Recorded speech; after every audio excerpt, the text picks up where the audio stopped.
The Mindset Advantage, a podcast by Arcadia Consulting, architects of change.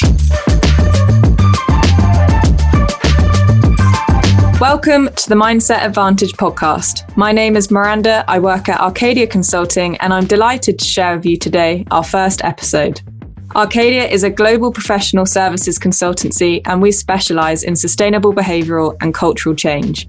We help shift people's existing patterns of behavior and replace them with more productive mindsets, capabilities, and culture. This year has been a big year for change that's had a large impact on many. But changes happen all the time, whether it's big or small, in your teams, your organizations, or your personal lives. Our psychological mindset and emotional reaction to change demands leadership attention. Understanding that transition between the past and a new future is critical in setting yourself and your teams up for success. As architects of change, we know that the mindset of your team matters during change, and this podcast series will enable you to support your team with the right kind of mindset solution at the right time. Today, we are joined by two of our global partners and co-authors of our Mindset Advantage research paper, Mark Weston and Steve Ellis. Hi, my name is Mark Weston and I am the regional lead for Arcadia Consulting in APAC. And today I'm joined by my colleague and author of the Mindset Advantage, Steve Ellis. Hi, Steve. Hi, Mark. Why don't you tell everybody about yourself? How long is the podcast? My name is Steve Ellis. I'm the regional lead partner in our EMEA region, as Mark is for the APAC region. Okay, thanks, Steve. So today we're going to be looking at this concept of the Mindset Advantage, which, as I said, Steve came up with this idea. And we thought today would be a great opportunity to dive into, really what it's about, what was the purpose, etc., and some of the content. And what we did a bit of a trial run on this with some of our clients, some industry friends, some experts out there on this concept. And as a consequence of having these conversations and emails, etc., many people came back with questions for us about the study. So I'm going to put these to you, Steve, if that's all right, and see what answers come back. How do you feel about that? Great. Yeah, let's go for it. All right. Okay. So question number one, what prompted the paper? Yeah, a load of things, really.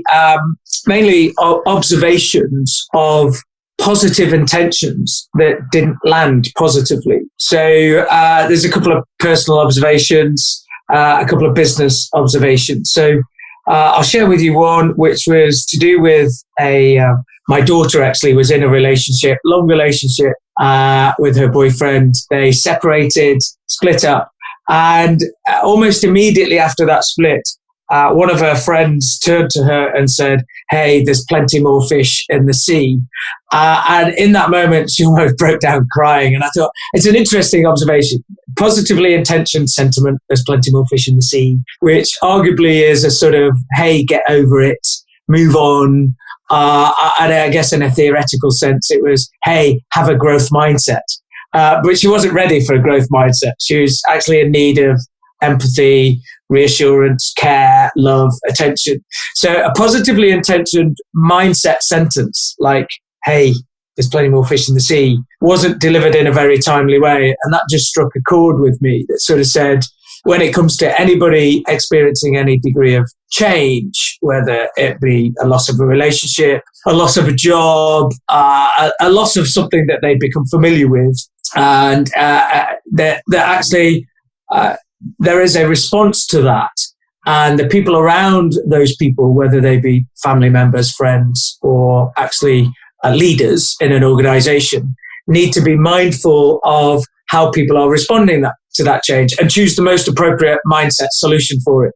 And it showed up in other ways as well. There's a rather famous incident of one particular CEO of a major organization on a conference call with the entire organization saying that they should get over it, as in get over this COVID issue, stop playing the victim, I think was a piece of language that was used, which again might have been a positively intentioned sentiment of, hey, be resilient, be strong, but they weren't ready to receive it. They still wanted empathy and they still needed some care because their mindset hadn't moved on yet. So there's a couple of observations. And then, as you know, Mark, we provide our clients with mindset solutions and support as they go through change.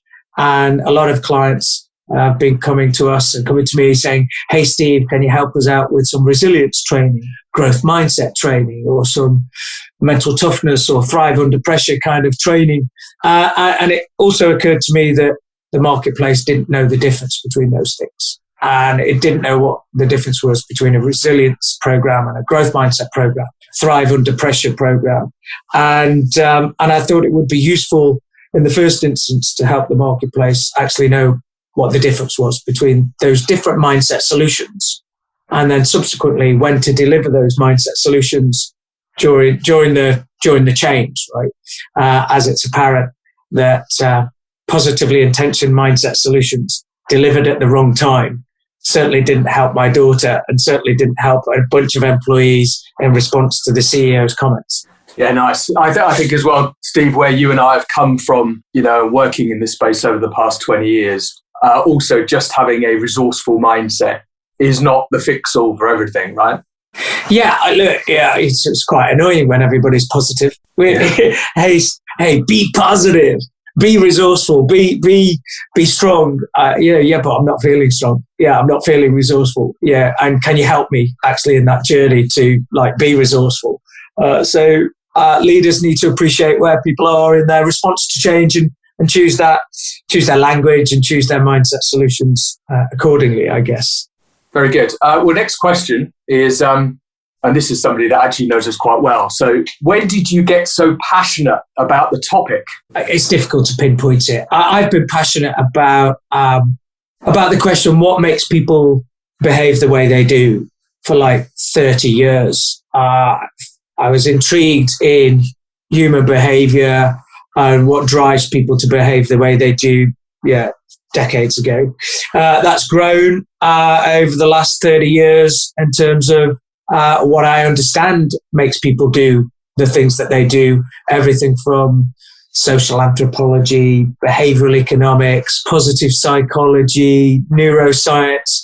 So, it's something that's built over the last 30 years, clearly in the last 18, 19 years that you and I have known each other in a consulting context. We've been working with corporates, not just individuals, and leaders in organizations to do exactly that, which is how do you as a leader influence people to behave in the way that is most appropriate for themselves and for productivity. So to answer that question, when did I get passionate about it?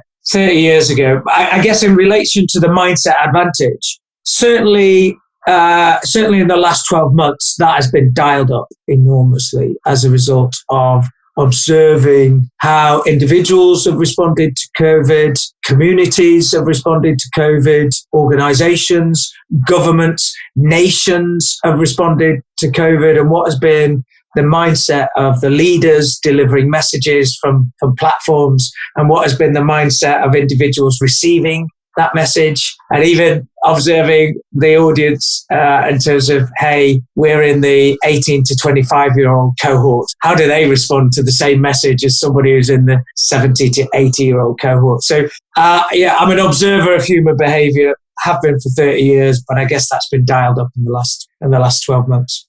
Yeah, and I think I'd echo that. And, from my perspective, I've found it intriguing over the past 14 months or however long COVID's been around for. I forget now. But just in terms of, peak performers who used to handle change quite effectively, in years gone past, because it was a kind of a slight organizational shift, as opposed to how the same people are handling monumental change right now, whether it be commercially, economically or biologically, the dials change somewhat. So that's been interesting for all of us. So Steve, this next question is someone who's got research at the heart. Their question is, so as you dug into this, what did you find? So I started looking at a number of concepts, I guess, and thinking about people's mindset response to change. So let me take a look at change first. So I started looking at some classic models around change, like the Elizabeth Kubler-Ross change curve, which was originally around how people responded to loss, in particular grief and losing somebody, the grief curve, as you like, and recognizing that, of course, even on whether a small scale, a medium size scale, or large scale, people are experiencing change, and the first response is that sense of loss and grief, and then anger about the loss and the grief. So I was having this conversation just yesterday with one of my kids about being stuck in traffic and the fact that they got angry when they were stuck in traffic. And it all starts with the sense of loss, the sense I've lost time, or I've lost my position in the queue of traffic, or I've lost the idea or the potential of arriving at my destination in time, and therefore I'm going to lash out and get angry in the car. And then you sort of 5 minutes later, I said, how did you feel 5 minutes later? Well, I came to terms with it. I said, and then what did you do? Well, then I found a way around the diversion. And I could almost see her going through this whole change curve in about 15 minutes of being stuck in traffic. So whether it's something so small as that, or something as big as and profound and important as COVID, or whether it was something like digital transformation and a shift to home working and virtual communication, I could see people following the change curve. Then I started thinking about these different mindset solutions, and get over it. There's plenty more fish in the sea. What is that? Is that a growth mindset? Is that a resilience sentiment? And what I started to notice was there was a potential way of mapping the different mindset solutions to different parts of the change curve. And it occurred to me that when people are experiencing grief or loss, the first mindset solution is one of care and empathy. And then it occurred to me that actually once you get past that or move forward and you feel safe and you feel like you're okay, you will finally get to your destination. So feel okay about that. This will pass. Feel okay about that. And that leadership care element. Then there's a little bit of how do I look after myself for the next 12 months, or how do I look after myself for the next part of this journey, which sort of lent itself to this whole wellness and well-being agenda. And then I need to push on through. I need to be strong now. And it was apparent that as you get to the bottom of the change curve, and which is a tough place, that you really need that strength and resilience. And then there's a pivot, and the pivot is, all right, the future's, the past is not the future, and I start to pivot to think optimistically about the future. And that's sort of where that growth mindset piece came in. And then as I begin to move into that future and move into that possibility, I begin to actually thrive under the pressure of change. And then as I begin to thrive under the pressure of change, and so do the people around me, I get into this mindset of a high-performing team. And the mindset of being a part of a high-performing team and really delivering great results in the new world, whatever that new world might be. So I began to notice, A, the change curve, B, that these mindset solutions started, you could almost time them as you went through the change curve. But the final thing I noticed was that all of them were useful, but to different degrees at different times in the change curve. So that sentiment of, hey, there's plenty more fish in the sea, it's not an entirely inappropriate sentiment. It's positively intentioned. And at some point, hey, yes, you need to have a growth mindset that there's plenty more fish in the sea, there's opportunities out there. But actually, immediately after the tragedy of change or whatever that might have just happened, maybe that's not the thing that you really emphasize. So the third thing I noticed was that you could actually apply all 6 of these mindsets, but to different degrees at different times during the change process. So, it was exciting to observe it and think about it and almost play it back in my own experiences of change and observe it in others at the same time.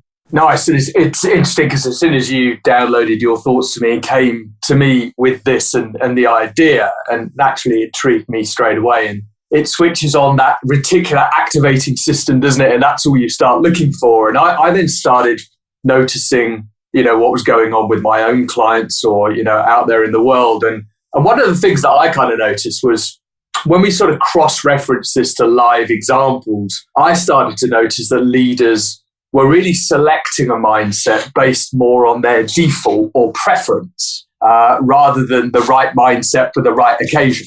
And so one of my observations is that depending on the leadership style or experience of the leader, that mindset preference showed up as the go-to coping strategy. And it was kind of repeated over and over again right the way through the change curve. And it was probably the right strategy once out of 6 times. The opposite sort of strategy that was being used was probably the right one at that time. So interesting. All right, next question. You probably answered a couple in one there, Steve. So I'm going to move on to another one. How do clients know where they are in the change curve and which of the mindset support tools they need, especially if they're a leader in a different place on the curve? Yeah, it's really, I loved your comment just now about the leadership preferences and leadership style, and this idea that they were probably correct once out of 6 kind of thing. It reminds me of the analogy that even a broken watch is accurate 2 times a day. So you're right. They were probably accurate, just possibly at the wrong time of day for the audience.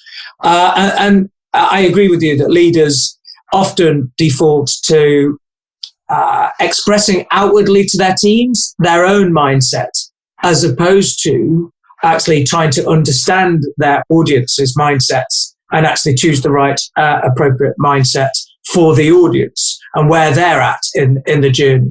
And some of the research coming out of leaders' response to change versus individual contributors' response to change is illustrated that actually leaders have stepped up in response to COVID, for example, and leaders have actually led as a response to COVID. But actually, when you invite the individual contributors to comment and say, hey, how do you think you're being supported, or have your leaders done a great job in guiding you through the change? Actually, they turn around and say, no, not really, which is pretty indicative of many responses to change.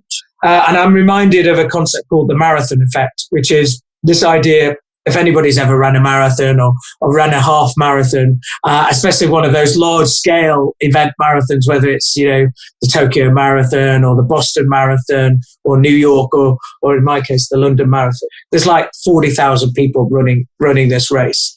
And at the front of the marathon, you've got empty road in front of you, and you're probably the leaders at the front. And the gun goes off and the race starts, and the leaders run freely into an empty road. And actually, the people at the back, it takes them 30 minutes to even get to the start. So it's almost like the people at the front of change, well, they can run reasonably freely, but the people at the back have changed. The individual contributors, the colleagues, and the other employees of the organization, sometimes it takes them 30 minutes even to get to the start. And when they do get to the start, they can't run freely because there's 40,000 people in front of them. So actually it's sort of stop, start. And by the time they get to the start, the leaders are not just 30 minutes ahead. The leaders are like 3 hours ahead because they've been able to run freely. So one of the challenges I think leaders have is actually recognizing that their mindset isn't in the same place of the race that everybody else's mindset is. And actually they should pause before they project upon others, hey, plenty more fish in the sea, or hey, stop being a victim, get over it. Hey, because arguably that might be where their mind is at, but it's not where the team is at. So I think it's useful to pause, maybe show some interest, be curious, either through assessments or staff surveys or engagement, or just simply conversation, getting people together and having a chat about what the change means and where their thinking is at. And then start thinking about these 6 different mindset tools and these 6 different ideas, and which one is most appropriate for that moment in time for the audience, not necessarily for themselves. Yeah, nice. I like that, the marathon effect. The metaphors are endless, aren't they? The one I like is, the leaders typically design the marathon route, and so they know what's around the next corner. So the surprise of change isn't particularly surprising to them. but yet everybody else is greeted with kind of horror. So good, thank you. How would you know where you are on the change curve? That's good. Where you are or where they are?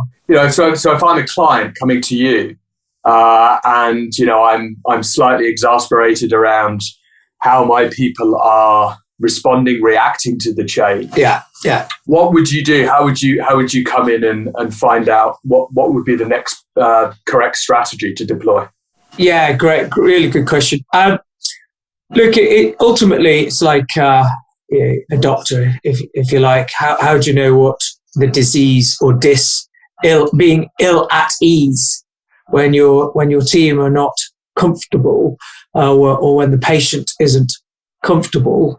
Then they come to the doctor. So it's not too dissimilar the principle of diagnostics, assessments, surveys, whether that be quantitative or qualitative, discussion-based focus group areas and interviews. In essence, in the qualitative sense, we're looking for behavioral cues. We're looking for language. We're looking for emotional representation, what they're projecting. So you can then begin to listen to whether their language is victim language, helplessness language, blame language, abdication of responsibility language, or whether their language is one of opportunity but fear. Are they talking about the past or are they talking about the future?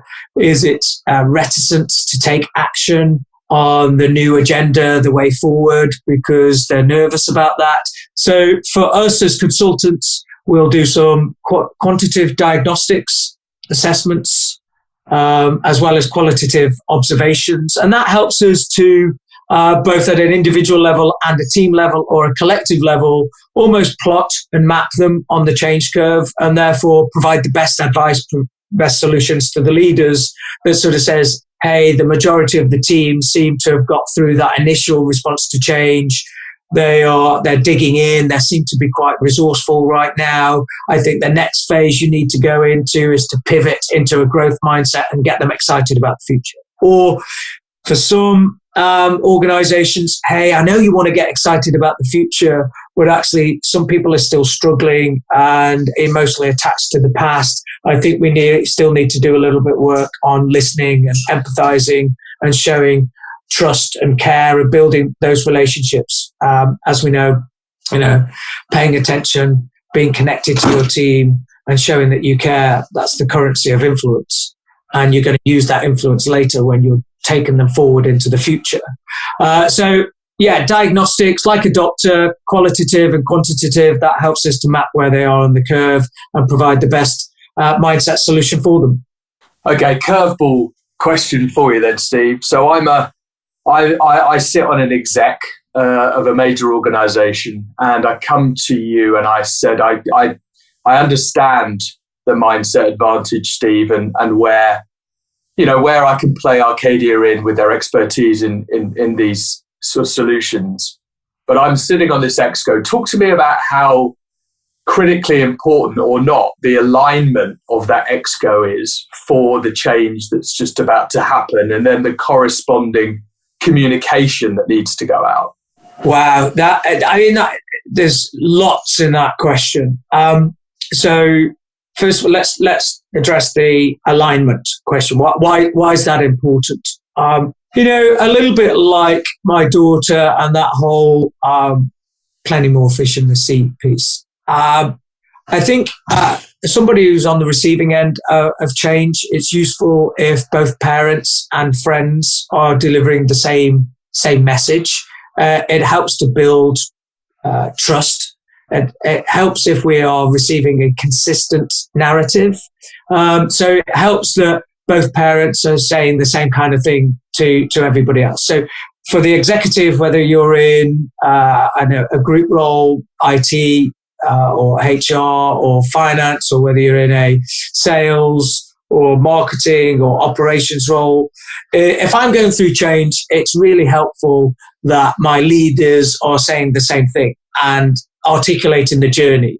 It'd be weird if each of the 10 leaders on an exec, to your metaphor earlier, decided to design 9, 10 different marathons, right? We're all going on 10 different marathon routes. That's just not going to help me. It's not going to make me feel like I'm in control. When individuals are on the receiving end of change, particularly in the first instance, one of the things they experience is a complete lack of control or choice, or at least a perception that they lack choice, and they feel out of control, that their destiny is in the hands of other people. So having alignment of an exec helps me to feel like actually other people are clear about the journey, and I can almost put my trust in them to help navigate me through this particular change. So I'd answer that as an important thing around alignment. As it relates to then executing and communicating that, the ambiguity is a real barrier to action. Not quite knowing whether I should turn left or turn right, or whether I should feel good or feel bad. And therefore that consistent communication and making sure it lands well with all members of the family, or all members of the community, or all members of the team, and that all members of the team have received it in an equally understanding way, means that I can turn to my colleague to the right, or my brother and sister to the left. I can turn to the people around me, and they're going to have a very similar view to me. And then we're all going to be responding in a collectively reasonably consistent way. If we use an analogy I sort of talked about at the top of the call, which was around the response to COVID. If you've got government members all delivering completely different messages around whether you can or whether you can't leave your home, or whether you can or you can't meet loads of people, and that message is landing differently for different cohorts, it's going to be a pretty messy response to change. And if you haven't got everybody's mindsets aligned, their bodies are going to follow in very different ways, right? So yeah, alignment's super important. Consistency of communication, super important. And recognizing that they are in service of the 10, 20, 100,000, 10,000 people who are responding to change. That's really what their role is at that moment in time. Very nice. There's also that agony of being a leader when you know about the change, but everybody else doesn't, right? And they all know it's coming, but they don't know the details, but you're not allowed to tell anyone because they haven't been finalized yet. Do you get a lot of that with your clients? Oh, well, a couple of things about this. So when I was doing the research, when we were writing the paper, we identified 6 mindset advantages. This idea that as people go through change, the mindset advantage number 1 was all about leadership care. It was about making sure you're empathetic and making sure that the mindset people have is that they feel safe, valued, secure, they belong, they're valuable.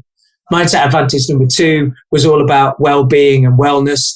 So the mindset advantage is I feel strong, I feel secure, I'm in my happy place, I'm feeling a little better about the change. Mindset advantage number 3 was all about I feel resilient, I can cope with whatever comes my way as a part of this journey. Mindset number 4 was about I'm now ready to pivot to the future, which is all about a growth mindset, seeing things as opportunities. And then mindset number 5 was actually, I quite like change. I perform even better under change, and I actually thrive under the pressure of it. Mindset number 6 was all about, and I do that best as part of a team, and the mindset of belonging to a high-performing, high-standard, stretch goals, high-performing team. We put the research out to a few people, and I got a note back from a client said, "Hey, you've missed one out." I went, "Oh, what have we missed? What have we missed?" And she went, "What about that moment just before the change where everybody knows it's coming? Why? Because we've just got a new CEO, or we know that there's some digital transformation coming down the line, or we can all anticipate it. What about the pre-change, the anticipation of change?" And it's a nightmare, Steve. Why is it a nightmare? Well, we know some of it, but we can't tell anybody about it. And that creates a real problem, a real challenge for leaders, which is that when people know that there's change coming, they almost, on some occasions, from a mindset perspective, can almost down tools and say, "Well, it's pretty pointless doing what we're doing. Why? Because it's going to change next month." Or or they can get so distracted or disturbed by the anticipated change that they're not sure whether to turn left or turn right because they're not sure what the right answer is right now. And for leaders, that's a challenge because they want to make sure that they're still delivering results over the next 3 months or 6 months. They're still being productive, driving performance, but at the same time have to deal with a group of people who are experiencing at least lots of ambiguity and a lack of clarity. So the mindset advantage there, or the mindset challenge for leaders, is how do I empathize, listen, appreciate that people might be feeling a little bit lost and a little bit unsure because they're not sure what's going to happen next. So empathy is, again, really important, whilst at the same time maintaining a set of rituals or routines or disciplines that allows people to have a focus in order to still be productive. So for leaders, that's about narrowing the goals, being very clear and precise about what the goals are, and helping people to understand that the best form of defense in any future change is probably the attack of performance today. You'll be in a better place to respond to any change if we're actually still delivering results today. If we're not delivering results today, that actually puts us in a weaker position when the change does get announced or when the change does begin to happen. So a real challenge around empathy, listening, care, understanding how frustrating it must be to be in the dark a little bit, but actually narrowing the goals, getting people to focus, giving them routines and rituals and clarity in order to carry on performing over the next period of time until we can share with you what the change really means. But yeah, so we've ended up adding a 7th mindset advantage to the research, for which I'm very grateful to one of my particular clients for pointing that out. Fantastic. Good. Well, I guess the whole change curve, is measured on self-esteem. And so anything that we can do to get people to step into the challenge and increase that confidence or shift the pattern of thinking, then different actions are gonna come as a consequence. So yeah, nice. Last question. And to wrap this up, really, what can we expect, Steve, from the rest of the Mindset Advantage podcast series? Well, you're going to expect a lot of really useful, practical tools and strategies. We want to share, as a part of this series, things that people can actually go away with and use almost immediately. So the series will be in part explanation, let me share with you a concept or an idea, and then immediately let me share with you something that you as a leader or as an individual can actually do based on that particular concept. So I hope the listeners find it interesting. I hope they find it entertaining. We're going to be inviting some guest speakers, so it's not just going to be representatives from Arcadia Consulting. We're going to bring some guest speakers in who are going to provide us with an external real life perspective on how that mindset advantage is showing up in their world, or how their situation has been positively affected by the application of that mindset advantage and how it's allowed them to move forward in the change curve and make progress. But I guess in summary, a little bit of theory, a little bit of concept, and a lot of practical, usable advice that hopefully people can then pass comment on, can let us know that it's working or not working, and that they find super useful as they go through not just their response to COVID or hybrid working as they come out of COVID, but actually any change. Digital transformation, organizational redesign, change in their family lives, any change whatsoever. These 7 mindset advantages will be practical tools to help them through any change. Fantastic. Well, thank you, Steve. Brilliant to natter as always and get together. Thanks, Mark. And I'm sure everybody will be looking forward to the next in the series. Cheers, Mark. Take care. Thanks. You've been listening to The Mindset Advantage. Follow Arcadia Consulting on social media platforms to stay updated.